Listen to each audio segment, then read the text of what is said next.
Taarifa kwamba shughuli za masomo zilitatizika katika shule ya msingi ya Cheptuyet huko Soigon Sigowet katika kaunti ya Kericho baada ya mvua na upepo kuharibu madarasa manne.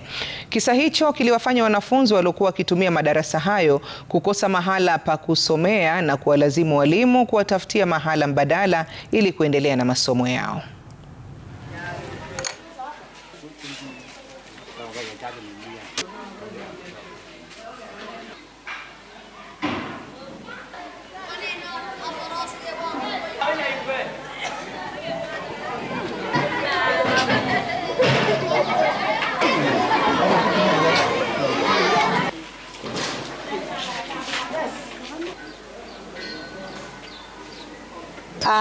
Leo tumeamkia asubuhi ambayo haijatufurahisha kwamba darasa letu lilibebwa na upepo.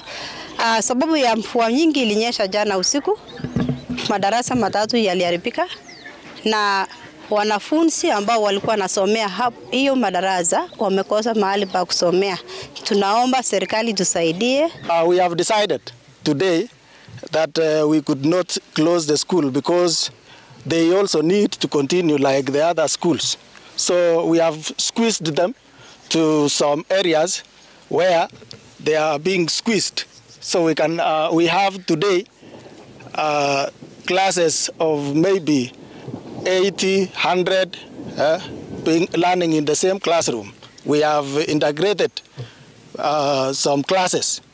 The classes which were damaged were grade 6, both classes grade 6 and grade 5.